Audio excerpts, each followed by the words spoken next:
계속해서 우리가 교회의 비전과 미션 그리고 핵심 가치에 대해서 살펴보고 있습니다. 저희 비전부터 한번 볼까요? 비전 주보에 나와 있는데 오늘은 파워포인트로도 띄웠습니다. 한번 읽어볼까요? 시작. 말씀과 삶을 나눔으로 하나님 나라를 드러내는 교회. 자, 미션을 한번 읽어볼까요? 미션입니다. 시작. 세대를 이어 제자 삼아 세상으로 나아가게 한다. 자, 그리고 6가지 교회의 핵심 가치가 있습니다. 첫 번째, 진실성. 두 번째, 자발성. 세 번째, 가정 중심. 네 번째, 열린 마음. 다섯 번째, 과정 중심. 여섯 번째, 삶의 현장 중심입니다. 지난주에 저희가 예수님과 제자들의 대화를 통해서 교회가 어떤 공동체가 되어야 하는지 살펴보았습니다. 가족 공동체가 되어야 된다고 말씀을 드렸습니다. 그러기에 저희 교회는 가족 공동체가 되어야 합니다. 세상에서 맛보지 못하는 그러한 사랑을 느낄 수 있는 가족 공동체가 되어야 합니다. 서로의 필요를 보고 서로의 필요를 채워줄 줄 아는 그러한 교회로 바뀌어가야 하는 것입니다. 오늘은 에베소서를 통해서 이 시대에 필요한 새로운 가족 공동체의 모습이 어떠한지 다시 한번 살펴보기를 원합니다. 사람들은 항상 새로운 사회를 꿈꿉니다. 지금보다 좀 더 나은 사회, 지금보다 좀 더 나은 그러한 시대를 꿈꾸며 살아갑니다. 그래서 과학자들은 과학기술을 발전시켜서 좀 더 인간이 행복하게 살아갈 수 있는 사회를 꿈꾸며 그렇게 열심히 노력하고 있습니다. 인문사회학자들은 인간이 어떻게 하면 행복해질 수 있을지 인간을 연구하며 사회를 연구하며 그렇게 더 나은 사회를 만들기 위해 노력을 하고 있습니다. 그런데 이러한 노력들은 아마 인류가 에덴 동산에서 쫓겨난 이후로 계속해서 해왔던 것 같습니다. 끊임없이 좀 더 나은 사회, 좀 더 좋은 사회를 향해서 바라보며 그 사회를 만들려고 합니다. 그러나 지금까지 그런 유토피아라고 하는 세상은 오지 않았습니다. 끊임없이 우리가 노력을 하지만 끊임없이 좌절하고 그 사회는 만들어지지 않았습니다. 아마 주님 다시 오실 그날까지 그런 세상은 아마 없을 겁니다. 그런데 오늘 바울은 에베소서를 통해서 새로운 사회가 만들어졌다라고 선포합니다.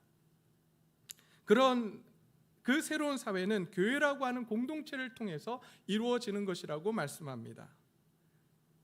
그래서 사도 바울은 에베소서를 통해서 교회 공동체가 어떤 사회가 되어야 하는지 또 어떻게 구성되어야 하는지를 설명합니다. 그리고 그 새로운 사회의 구성원으로서 그리스도인들은 어떻게 살아야 하는지 설명하고 있습니다. 사도 바울이 에베소서 교회를 통해서 새로운 사회라고 이야기한 것처럼 에베소 교회가 새로운 사회라고 이야기한 것처럼 저희 교회도 그렇게 새로운 사회로 새로운 가족 공동체로 거듭나기를 소원합니다. 그렇게 새로운 가족 공동체가 될 때에 세상에서 맛보지 못하는 그러한 놀라운 은혜와 사랑을 맛볼 수 있는 그러한 교회가 될 것입니다. 이제 오늘 그 사회가 어떠한 사회인지 에베소서를 통해서 한번 살펴보기를 소원합니다. 사실 에베소는 지도 하나 띄워주시겠습니까? 역시 잘 안 보이지만 저기 빨간 동그라미가 쳐져 있는 저희가 에베소라고 하는 도시입니다. 저 에베소가 있는 지역은 터키입니다. 지금의 터키 지역이고 터키 서쪽 가장자리에 있었던 도시입니다. 정치와 상업, 종교 중심지로서 로마로부터 동방에 이르는 주요한 통로였습니다. 종교적으로 굉장히 발달한 도시였습니다. 에베소의 강력한 수입원 중에 하나가 다산의 여신 아데미라고 하는 여신이 있었습니다. 그 여신의 신전이 바로 아데미 신전인데요. 이 신전은 지금 보시다시피 어마어마한 규모의, 물론 이제 가상으로 만든 이제 그림이긴 하지만, 사진이긴 하지만, 이 아데미 신전은 우리가 잘 알고 있는 파르테논 신전보다 4배나 큰 규모로 세계 7대 불가사의 중에 하나입니다. 이러한 아데미 신전, 그 다음 장면을 보여주면 지금은 저렇게 기둥 하나만 남아 있다고 합니다. 이런 아데미 신전뿐만 아니라 에베소에는 2만 5천 명이 관람할 수 있는 거대한 원형극장이 있었습니다. 지금 보시듯이 에베소에는 이런 거대한 원형극장이 있었습니다. 에베소는 이런 아데미 신전과 원형극장 그리고 경기장을 찾는 수많은 관광객들과 숭배자들에 의해 번영을 누렸던 도시였습니다. 그런데 그 도시는 여전히 불평등하고 여전히 불의가 가득했던 도시였습니다. 여자와 어린아이 그리고 힘없는 자가, 힘없고 가난한 자가 남자와 힘있고 그리고 권력 있는 자에 의해 비참하게 짓눌리며 짓밟히며 살아야 했던 사회였습니다. 이런 에베소에 사도 바울이 가서 2년 동안 복음을 증거합니다. 그리고 그 결과 많은 유대인들과 헬라인들이 복음을 믿고 그리스도인이 되었습니다. 이렇게 에베소 지역에 하나님의 교회가 세워지게 된 것입니다. 그곳에 교회가 세워지자 그 에베소 지역에 놀라운 변화가 일어나기 시작합니다. 그것은 다름이 아니라 그 사회가 만들어 놓은 부자와 가난한 자, 남자와 여자, 그리고 어른과 아이, 주인과 종, 이런 계급적인 문화가 무너지고 오히려 모두가 평등한 사회, 모두가 평등한 곳이 바로 교회가 되었습니다. 얼마나 이 영향력이 컸던지 이제 많은 사람들이, 에베소에 그 신이 있었다고 했잖아요. 여신, 아데미 여신을 많은 사람들이 섬겼습니다. 근데 더 이상 그 아데미 여신을 섬기지 않습니다. 그리고 그 결과 아데미 신전의 은신상을 판매하는 그 판매업이 큰 위기에 봉착하게 됩니다. 그러자 은세공업자들이 공개적으로 사도 바울과 에베소 교회를 비난하며 강렬하게 항의하기 시작했습니다. 이렇게 에베소 교회는 그 지역 사회에 엄청난 영향력을 끼쳤던 교회였습니다. 사도 바울은 로마에 가택연금이 되어 있는 동안에 에베소 교회에 편지를 보내서 새로운 사회, 새로운 공동체로서의 교회의 역할을 다시 한번 강조하게 됩니다. 그러나 이 편지는, 이 에베소서는 에베소 교회에만 국한되지 않았습니다. 그 당시 초대교회에 돌아가면서 이 편지가 전해졌고, 이 편지를 읽으며 그 교회들이 모두 새로운 사회, 새로운 공동체로서의 역할들을 하게 했습니다. 그러면 이 시간 에베소서의 전체적인 구조를 한번 보기를 원합니다. 제가 파워포인트를 준비를 했는데요. 보시면서 한번 보겠습니다. 먼저 첫 번째 1장 3절부터 2장 10절까지는 하나님이 그리스도 안에서 우리에게 주신 새로운 생명이라고 하는 주제로 구성되어 있습니다. 두 번째 2장 11절부터 3장 21절까지는 하나님이 그리스도를 통해 창조하신 새로운 사회에 대해서 이야기를 하고 있고요. 그 다음에 4장 1절부터 5장 21절까지는 하나님이 그분의 새로운 사회에 기대하시는 새로운 기준에 대해서 말씀을 해주고 있습니다. 그리고 네 번째로 5장 21절부터 6장 24절까지는 하나님이 우리에게 주신 새로운 관계, 가정에서의 조화와 마귀에 대항하는 저항에 대해서 말씀을 해주고 있습니다. 이걸 보게 되면 1장부터 3장까지 그리고 4장부터 6장까지가 나누어지는 것을 볼 수 있습니다. 그래서 1장부터 3장까지는 새로운 사회 속의 그리스도인의 교리, 그리스도인의 믿음, 하나님의 그리스도를 통해서 하시는 일에 대해서 설명을 하고 있습니다. 4장부터 6장까지는 새로운 사회 속의 그리스도인의 의미, 그리스도인의 삶, 우리가 되어야 하는 모습, 해야 하는 것들에 대해서 설명을 하고 있습니다. 좀 요약해서 이야기를 하면 전반부 1장에서 3장까지는 그리스도인의 정체성에 대해서 이야기를 했다면, 이제 4장부터 후반부 4장부터 6장까지는 그리스도인이 어떻게 살아가야 되는지에 대해서 말씀을 해주고 있는 것입니다. 에베소서 전체의 주제는 이 구조 속에서 보듯이 바로 하나님의 새로운 사회입니다.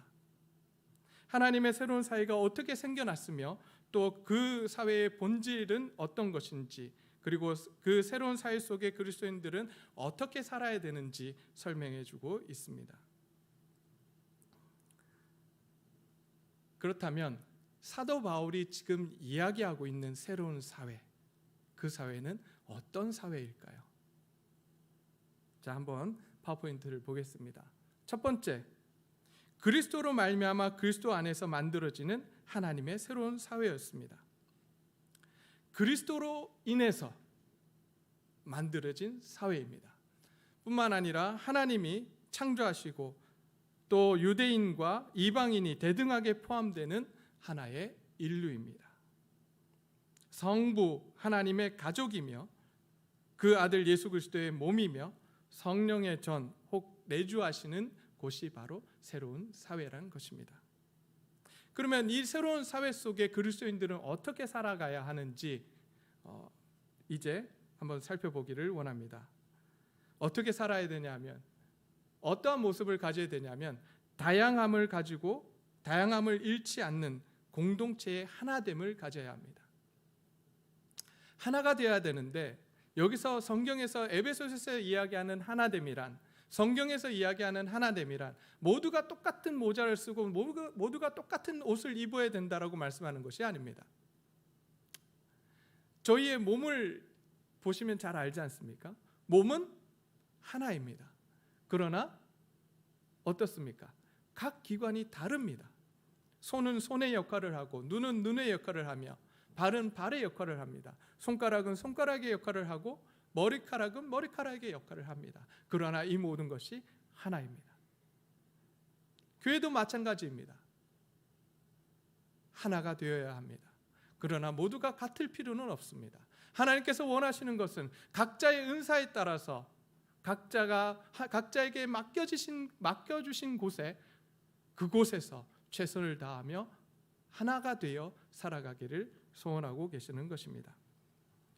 두 번째, 옛사람을 벗어버리고 새 사람으로서 살아가야 된다라고 말씀합니다. 이것은 하나님의 형상을 따라 의로움과 거룩함을 지닌 새 사람이라고 하는 것입니다. 세 번째, 날마다 행하는 행동의 정결함과 사랑에 대해서 이야기를 하고 계십니다. 네 번째, 가정에서 복종하고 관계를 돌보는 것이 필요하다라고 말씀합니다. 다섯 번째, 악의 통치자들과 권세자들과 견실하게 싸워서 보여줘야 하는 것이라고 말씀하고 있습니다. 이렇게 새로운 사회를 세상 가운데 만들고 세상을 변화시킬 수 있는 것은 바로 다른 것이 아니라 오직 예수 그리스도의 은혜만이 가능하다라고 강조합니다. 그렇기에 이제 우리는 그 예수 그리스도의 은혜를 기억하는 자들이 되어야 할 것입니다. 오늘 본문을 잘 보시면 이곳에서도 그 말씀을 하고 있습니다. 이 본문 속에 첫 번째로 말씀하시는 게 뭐냐?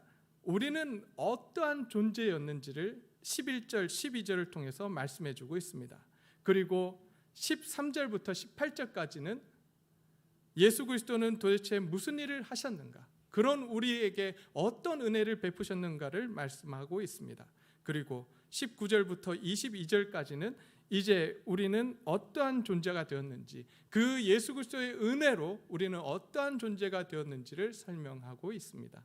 그래서 이 세 부분을 사도 바울은 세 단어로 시작을 합니다. 첫 번째, 그때라고 하는 단어로 11절에서 시작을 합니다. 그리고 13절로 가게 되면 이제는 이라는 말로 이제 시작을 하고, 19절에 가면 그러므로라는 표현으로 이제 시작을 합니다. 11절과 12절을 한번 보시도록 하겠습니다. 11절과 12절을 보면 그러므로 생각하라, 너희는 그때의 육체로는 이라고 되어 있습니다. 생각하라고 요구하십니다. 그러므로 생각하라, 너희는 그때에, 그때가 언제입니까? 바로 예수 그리스도를 믿기 전에 너희가 어떠한 존재였는지를 기억하라라고 말씀하고 있습니다. 우리는 어떤 존재들이었습니까? 죽었던 존재들입니다. 소망이 없었던 존재들입니다. 그런데 하나님께서 우리에게 예수 그리스도로 말미암아 우리에게 은혜를 주신 것입니다. 그래서 사도 바울은 이렇게 이야기합니다. 육체로는 이방인이요 손으로 육체에 행한 할례를 받은 무리라 칭하는 자들로부터 할례를 받지 않은 무리라 칭함을 받는 자들이었다라고 합니다. 너희는 할례도 못 받았고 그리고 이방인이었다라고 말씀을 하고 있습니다. 그때에 너희는 그리스도 밖에 있었고 그리고 이스라엘 나라 밖의 사람들이라고 이야기합니다. 약속의 언약들에 대해서는 외인이요 세상에서는 소망이 없고 하나님도 없는 자였다라고 정의하고 있습니다. 그렇습니다. 우리의 삶이 그랬습니다. 하나님을 알기 전에 예수 그리스도를 믿는다라고 고백하기 전에 우리의 삶은 하나님이 없는 삶이었고 하나님의 약속과 전혀 상관이 없던 사람들이었습니다. 그런 우리에게 이제 하나님께서는 예수 그리스도를 통해서 우리에게 은혜를 베푸십니다. 13절부터 18절까지 그 내용이 주어집니다. 그래서 이제는이라는 단어로 사도 바울은 시작합니다. 이제는 전에 멀리 있던 너희가 그리스도 예수 안에서 그리스도의 피로 가까워졌다라고 이야기합니다. 그러면서 그는 우리의 화평이신지라 예수 그리스도는 우리의 화평이신지라 둘로 하나를 만드사 원수된 것 곧 중간에 막힌 담을 자기 육체로 허시고라고 말씀합니다. 무슨 이야기냐? 에베소 교인들이 예수 그리스도를 믿기 전에는 그들은 하나님과 원수되었던 자들이라고 말씀을 하고 있는 것입니다. 하나님과 거리가 가깝지 못했습니다. 하나님과 거리를 가깝게 그리고 관계를 맺으려고 하더라도 그렇게 할 수 없었던 존재라고 말씀하고 있습니다. 하나님을 알 수도 없었고 하나님 앞에 가까이 나갈 수도 없었던 존재들이었다라고 말씀하고 있습니다. 그런 우리를 예수 그리스도의 피로 말미암아 우리를 구원하시고 하나님과 화목해 하셨다라고 말씀하고 있습니다. 그래서 우리가 하나님 앞에 나아갈 수 있게 되었다라고 말씀하고 있습니다. 그것이 하나님의 은혜입니다. 그것이 하나님의 놀라운 사랑이었습니다. 근데 거기서 그치지 않습니다. 이제 이스라엘 하나님의 백성이라고 하는 이스라엘 유대인들과 너희는 이제 한 가족이 되었다라고 말씀을 하고 있습니다. 하나가 되었다. 전에는 유대인들로부터 멸시받던 이방인이었는데 이제 예수 그리스도로 말미암아 이제 하나가 되고 너희와 이제 그 유대인과 이방인이 더 이상 구분이 없어지는 하나님 나라의 백성이 되었다라고 말씀을 해주고 있습니다. 누구로 인해서 그렇게 됐느냐? 바로 예수 그리스도로 인해서 너희가 그 놀라운 은혜를 입었다라고 말씀해 주고 있습니다. 예수 그리스도가 아니었다면, 예수님의 그 은혜가 아니었다면 오늘 이 자리에 저희는 나올 수 없습니다. 어쩌면 예수님께서 이 땅에 오셔서 하나님의 나라를 선포하시고 하나님의 나라를 이 땅 가운데 임하게 하지 않으셨다면 어쩌면 여전히 힘 있는 자들이 판을 치는, 권력 있는 자들이 힘 없는 자들을 짓누르는 그러한 불의와 불평등이 가득한 세상이 되었을 것입니다. 그러나 예수님께서 오셔서 예수님의 은혜로 우리를 구원하시고 교회를 만드셨습니다. 교회를 세우셨습니다. 그러기에 이 교회는 이제 더 이상 그러한 세상의 규정에 따라서, 세상의 규범에 따라서 살아가지 않습니다. 에베소 교회 안에 어떤 사람이 모여들었을까요? 에베소 교회 안에 구성원들을 보면 남자와 여자가, 그리고 어른과 아이가, 그리고 주인과 종이 함께 모여서 교제를 나누며 말씀을 나누고 주님의 만찬을 함께 했던 모습을 볼 수 있습니다. 감히 그 사회에서, 지금 사회는 모두가 함께 이렇게 예배드릴 수 있지만 그 사회에서 종과 주인이 서로 형제라고 부르는 그런 사회가 가능했냐는 거죠. 가능하지 않았습니다. 그러나 예수님께서 오셔서 우리를 하나님의 자녀 삼으시고 우리를 구원하심으로써 놀라운 새로운 사회가 이루어진 것입니다. 그 당시 여자와 아이들은 천대받고 남자들로부터 인간 취급을 받지 못했던 그런 시대였습니다. 그런데 사도 바울은 그런 시대에 너희가 어떻게 구원받았는지, 하나님께 세우신 그 교회가 어떠한 모습인지 기억하라라고 합니다.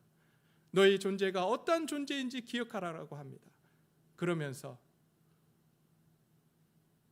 이제 그러한 모든 것들을 내려놓고 하나님의 형상으로 지어진 모두가 평등한 곳으로 바꾸어 나가라고 요구하십니다. 그것이 나중에 5장에 가면 아내와 남편에 대한 이야기로, 그리고 6장에 가면 자녀와 부모, 그리고 6장 5절부터 종과 상전의 관계를 말씀을 하십니다. 우리가 읽을 때는 이 말씀이 그냥 당연한 것으로 받아들여지는 사회에 살고 있지만, 이 당시 사도 바울이 에베소 교회에 편지를 보낼 이 당시에는 이 관계는 놀라운 것이었습니다. 아무도 생각하지 못했던, 어쩌면 그 사회를 무너뜨릴 수 있는 그러한 요구였습니다. 그러한 요구를 사도 바울은 에베소 교회에 요구합니다. 이제 너희는 이러한 삶을 살아가야 된다라고 요구하고 있었습니다. 왜요? 너희는 하나님의 백성이기 때문에, 하나님의 자녀이기 때문에 그렇다라고 말씀을 합니다. 그래서 19절부터 22절까지 사도 바울은 너희가 어떠한 존재였는지 기억하라라고 합니다. 더 이상 소외되지 않았고 하나님의 백성이고 하나님의 가족인 이스라엘 정식 일원이 된 사람들임을 너희는 기억하라라고 합니다. 그래서 너희는 하나님 나라의 시민이라고 말씀합니다. 그리고 하나님 나라의 가족이라고 말씀을 합니다. 저희 성경에서는 이렇게 나오죠. 19절에 그러므로 이제부터 너희는 외인도 아니요 나그네도 아니요 오직 성도들과 동일한 시민이요 하나님 나라의 권속이라. 여기서 말하는 권속이라고 하는 것은 가족이라는 말씀입니다. 하나님 나라의 하나님의 가족이라고 선포해 주십니다. 하나님을 아버지로 모신 사람들이라고 말씀합니다. 그리고 하나님을 아버지로 모시고 인종의 장벽을 넘어서 모두가 한 형제가 되었다라고 말씀하고 있습니다.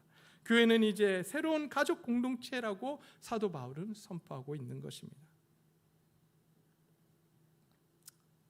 어떻습니까? 우리는 이러한 모습을 가지고 있습니까? 이 사회 속에서, 우리가 살아가는 이 사회 속에서 새로운 공동체로서, 가족 공동체로서의 모습을 가지고 있습니까?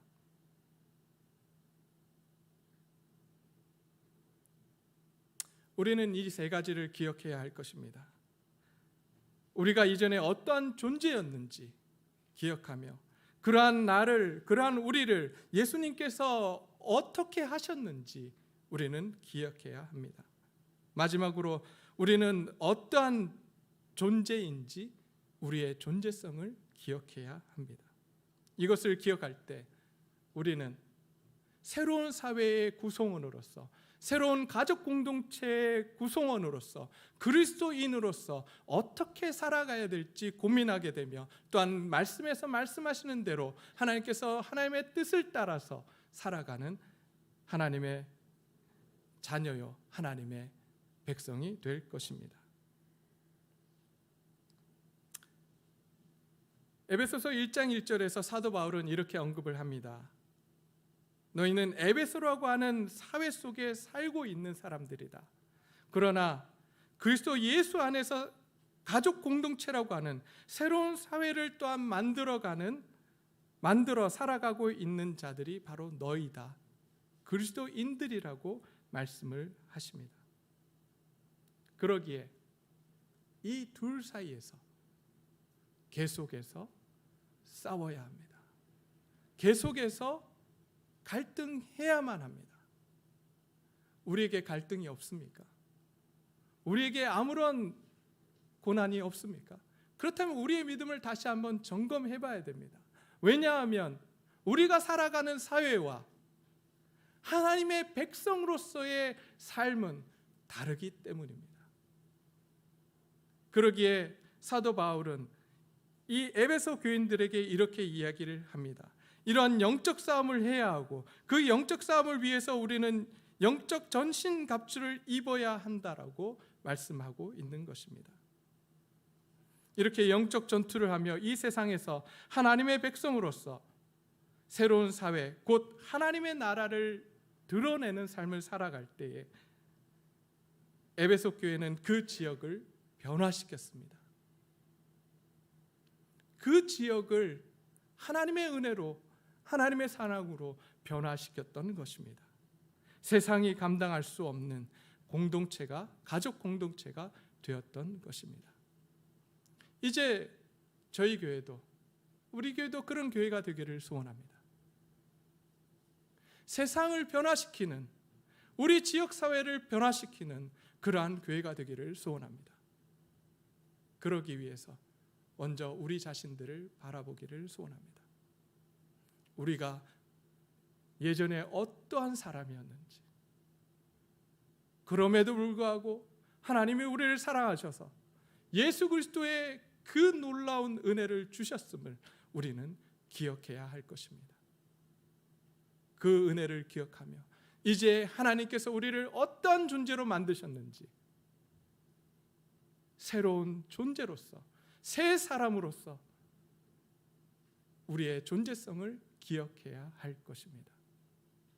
옛사람을 벗어버리고 이제 새 사람으로서 어떻게 살아가야 될지 우리는 말씀을 통해서 계속해서 고민해가는 하나님의 귀한 교회가 되기를 소원합니다. 이제 우리 함께 기도하기를 소원합니다.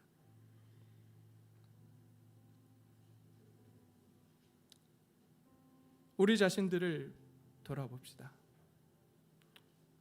우리 교회는 세상의 공동체입니까? 아니면 세상에서 보지 못한 새로운 가족 공동체입니까? 우리는 예수 그리스도로 인해 하나가 되었습니까?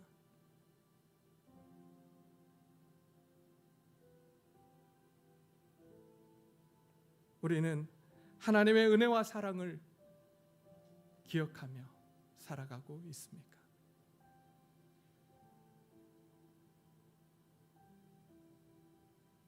우리를 통해 지역사회가 변화되고 있습니까?